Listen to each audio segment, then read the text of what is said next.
Welcome, you guys. Thanks for tuning in. If you want to see how I achieve this no makeup look, stay tuned. So we're going to go in with the LA Girl Pro Setting Spray. I'm going to use this as my primer, and I'm just going to spray this all over my face.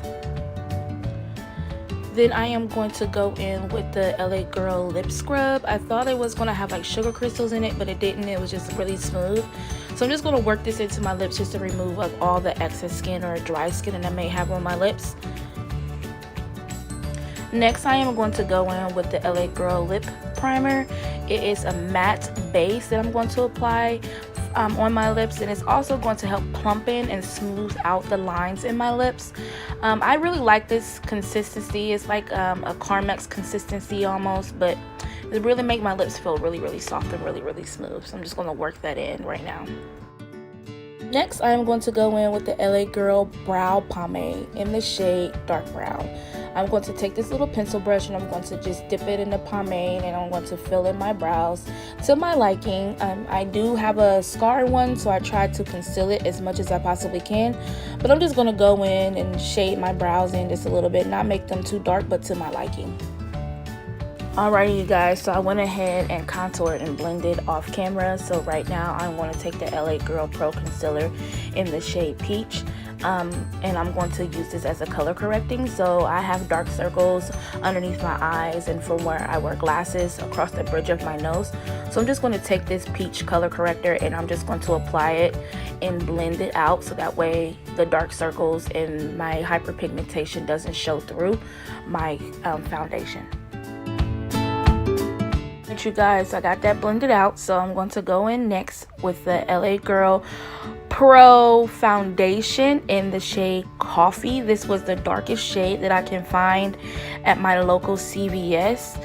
Oh, that's another thing. If you cannot find your LA Girl anywhere, most likely Ulta or CVS will have the LA Girl line. So if you go to the LA Girl website and go to stores, they will tell you where your closest LA Girl products will be located. All you gotta do is type in your zip code, and they let you know where you can go to get your LA Girl stuff.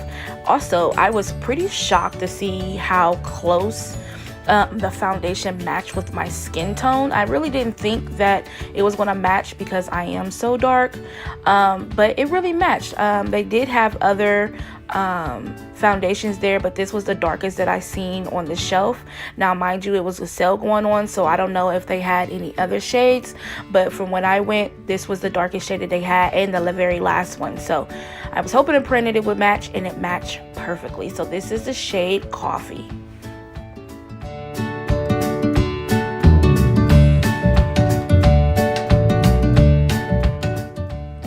So after I blend that out, I'm going to take the LA Girl Pro Powder, High Definition Setting Powder, and this is a translucent setting powder. So I'm just going to take my little fluffy brush. It's a contour brush, but this is all I had at the time. And normally what I do is I don't use the puffer that comes in some of these powders. So I just take the little plastic ring out of the setting powder and I just dip my brush inside of the powder, and I'm just going to add the powder and I'm going to dust off the excess, and I'm just going to apply this all over my face just to set my foundation, so that way my foundation doesn't move or melt off of my face. I really like this setting powder. At first I was a little worried because some setting powders leave like a white tint all over your face, but this didn't, and I was so totally shocked. On screen it may look like it did, but after I went outside and stuff like that and took some pictures, it really didn't leave any white cast on my face. So I liked that most, and yeah, I just used this and applied it all over my face and buffed it out. Alrighty, so now we got that taken care of, I'm going to go in next with the LA Girl Gloss Topper, and I'm just going to apply this all over my lips. It is a very thin lip gloss. It's in the shade Clear. It goes on very velvety and smooth, but I don't typically like thin lip glosses. I like mine to be a little bit more thicker, but this will do for right now for this makeup look that I'm going for. But overall, it's a good lip gloss, I'm sorry. And then next I'm going to go in with that same setting spray that I sprayed my face with in the beginning of the video, and I'm just going to use the same setting spray and I'm just going to set my face for a more matte finish. But that's all, you guys. Thank you for taking the time to tune into my video. Please like and subscribe and share, and I'll see you next time.